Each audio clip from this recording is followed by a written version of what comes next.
Welcome back to Unapologetically Visible, the podcast for high achieving Latina and women of color founders who are done being the best kept secret.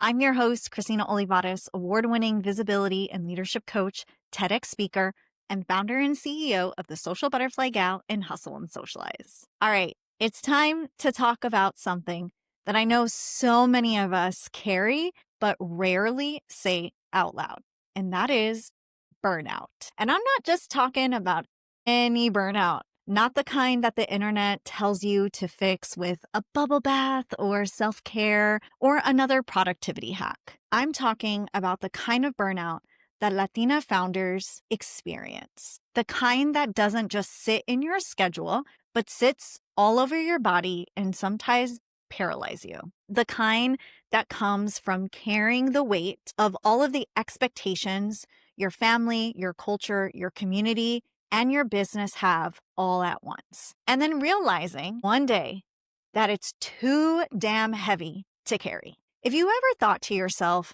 why am I so tired? Why do I feel like I'm the only one holding everything together? And why, after all the success, do I still feel like I'm drowning? This episode is for you. And I want to say this right at the start. If you've ever thought that maybe the problem is you, maybe you're not strong enough, let me tell you, you are not the problem. There are deeper reasonings for our burnout, especially as Latina founders. There are systemic reasons, cultural reasons, emotional reasons, and once we can finally put a name to them, then we can start to shift them. So today, I'm going to share my own story of my own burnout. And it's raw and really truthful, and I'm a little nervous to share, but I know it's a story that you'll recognize pieces of yourself. And then I'm going to coach you through some powerful shifts you can start making right now to stop the burnout before it steals your joy and, most of all, your legacy. So let's get into it. All right, I'm going to get deeply personal here and share bits and pieces of details of the most recent burnout that I experienced in my life and in my business. I've had some moments in the last 10 years of my entrepreneurial journey where I was exhausted, tired, or struggling to figure out what I was going to do next, especially in 2022 when I was trying to make the decision if I should buy out my business partner to take my second business full-time 100% ownership, just like SBG. But I never experienced burned out in this way like I did in the first half of 2025. This was year 7 of my annual conference. 7 years of pouring myself into this movement. 7 years of convincing myself that if I could just keep getting bigger, keep elevating, keep growing, keep proving, then everything would fall into place. And I worked so damn hard to make sure that I got this thing because I fought so hard for it, for that 100% ownership. On the outside, the previous years that I actually took 100% ownership was a success. The year prior, we were at the tallest tower in downtown, bringing in over 200 Latinas from all over the country to that big tower for a powerful day of celebration and also visibility and taking up space. We had women flying in from all across the country, and Instagram was lit up with FOMO, from smiling faces to all of the powerful panels and even the most important keynotes. People were telling me, Christina, you are killing it. But behind the scenes, I was unraveling. You see, the 7th year, right now in 2025, that year wasn't going like I thought it was going to go. Especially in the year of 2025, where DEI was slowly being eliminated and our audience was experiencing a lot of economic downturn. And our audience was experiencing a lot of economic turmoil. Truthfully, I was scared because in 2024, I made the decision to elevate in a way that I had never elevated before. And I was banking on making that money. I had this notion that everything was going to fall into place.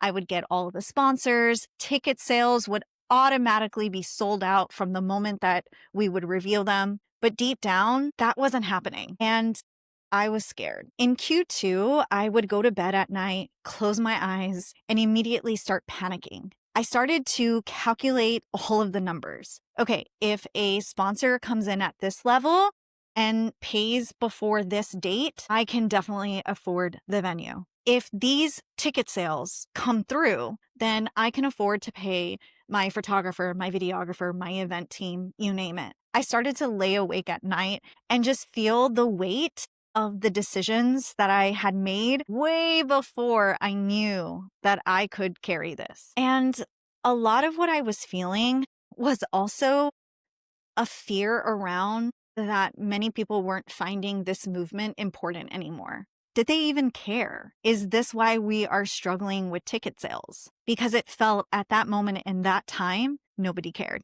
So over and over and over, I would replay this and my brain would never shut off. During that time period, I was saying yes to elevating during a season where I already knew that I fully did not have the capacity for. But somewhere deep down inside of me, I felt like this was the right thing to do because, of course, we are growing and it's got to be a linear path. If I say no to elevating, then what does that say about me and the movement and everything that we're building here? I believe that if I didn't hold space for Latinas, no one else would. That was the story in my head. If I don't do this, this won't exist. And if it doesn't exist, that falls on me. And physically, my body was done. I was running on pure caffeine and adrenaline. I would wake up, plaster a smile on my face, get on Instagram, and do all the things, put on my blazer, talk to the camera, and deep down, I would tell myself, come on, Christina, you can push through. You have no choice but to push through. And the reality was, I didn't have a choice but to push through because I was also contracted with the venue. And it was a situation where I was damn if I did, damn if I don't. And so when I think about pushing through, I thought about every single person who had already purchased a ticket and invested in this movement. I couldn't just cancel because I couldn't afford it. I actually couldn't afford to cancel, or so I thought. And then I experienced something I never thought I would. I collapsed. I was so burned out. I don't understand how I was able to push through to get to the event, but by the grace of God, I did. And I made it through. And deep down, I knew that even though I was physically exhausted, I'm so happy that I was able to push through because I was able to see all of the women that I have impacted sitting in that room, transformations happening, results like no other, more and more Latinas being visible and taking up space. But I was burned out, which is why I took my sabbatical in July of this year. I remember one morning after the conference, I opened up my journal and instead of writing to celebrate what we had just pulled off, I wrote these words. I refuse to sacrifice my mental, emotional, physical, financial, and spiritual self just to live out my legacy in real time. It is unacceptable moving forward to accept any of the burnout that I have just experienced. I want my health and my livelihood and safety around what I love to do, not get clouded around giving more than I actually receive. That was the moment it hit me. I wasn't burning out because I wasn't capable. I wasn't burning out because I wasn't smart. I was burning out because I wasn't properly resourced. And that raised two questions that I had to sit with and cry with and sit in the uncomfortable with. What does it actually mean to be properly resourced? And how do we as Latina founders, CEOs, human beings receive, especially when we've been conditioned all of our lives to only give? And I want to pause right here because I know so many of you feel this way. Every time I have conversations in coffee meetings or connection calls, I hear the same thing. I'm always giving, and I feel like I'm never receiving. Maybe for you, it's not a conference. Maybe it's your coaching business or your family responsibilities. Maybe it's both. You're giving and giving and giving, and you're wondering why it feels like you're running on empty. I see you, and I've been you. So let's unpack this. Why do we, Latina founders, burn out so deeply? Here's the truth. It's not just about long hours. It's systemic. First, we have the generational pressure. Many of us are the first in our families to build wealth, to run businesses, and to break those generational cycles. That's not just business strategy, that's our generational responsibility. Every dollar feels like it carries your whole family's future. That pressure isn't in the textbooks because it's real. And so many other non-Latinos have never really had to deal with this weight. Second, we have cultural conditioning. We've been told since we were little girls that to be a good girl, you must give. You take care of everyone. You cook, you show up, you clean, and you sacrifice your own health for the good of everyone else's. We were told, don't speak up, don't complain, and never say no. And so in business and in our adulthood, we repeat those cycles. We undercharge, overdeliver, never say no, burn ourselves out, trying to be everything for everybody. Third is the visibility tax. Every time we step into a room, we're not just representing ourselves. We're representing generations before us who never got to have these opportunities. We're representing our families, our communities, our entire culture. When you're the only Latina at the table, you carry the weight of proving not just yourself, but all of us. And that is exhausting. And fourth, financial instability.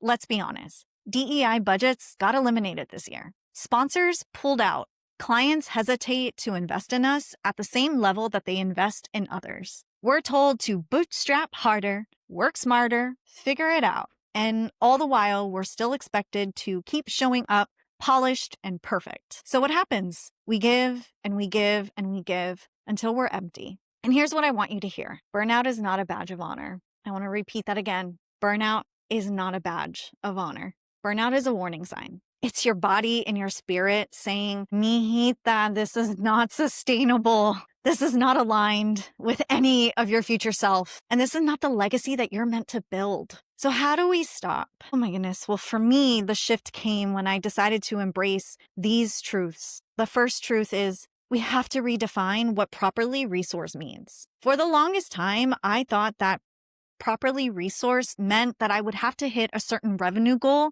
in order to feel like I could sustain myself. And granted, while yes, money does change things and money allows us the freedom and the options to do things that we never thought possible, properly resourced doesn't just mean financially. It also means support on all ends, mental, emotional, yes, financially, physical, and spiritually. It's all about building systems that are going to hold you up, creating rituals that will ground you, and only saying yes to opportunities that align and that only light you up.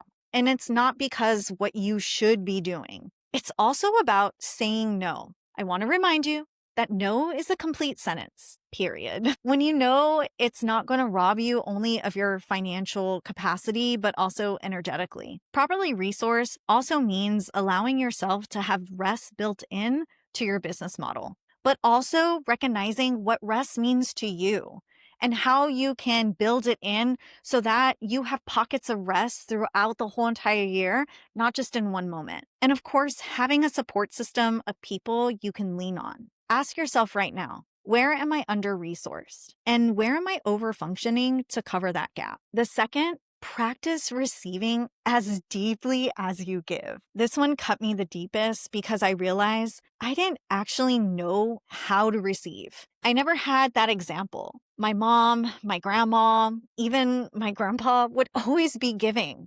When it came to receiving, specifically for me, anytime someone would offer help, I would always say, thank you, but I'm fine. If a client would compliment me, I would downplay it because I didn't want to seem super chocante or just out of touch with reality. I would get paid and then immediately discount myself in the next conversation and then discount my services where it would hurt me in the long run. Receiving is leadership. Can you receive without guilt? Can you receive rest without apologizing? Can you receive payment without discounting? The third is anchor your legacy in your health, not sacrifice. Your health is your wealth. Because what is the point of a legacy if you are too depleted to live it out loud unapologetically. I've had to write this to myself over and over and put it somewhere where I could see it every day. If my legacy requires me to destroy my health and myself, that is not legacy. So let's do this together right now. Take a deep breath with me. Inhale and exhale. I want you to sit with these 3 questions. 1, where in your business are you giving more than you're receiving? 2, what would being properly resourced actually look like for you? Not just financially, but emotionally, mentally, physically, and spiritually. And 3, what are you no longer willing to sacrifice in the name of building legacy? Pause here. Let yourself feel it. Don't just move on. Because the answers to these 3 questions, they are your roadmap to getting out of burnout. Here's my truth. I had to learn the hard way that being visible at the cost of my health is not the legacy I want.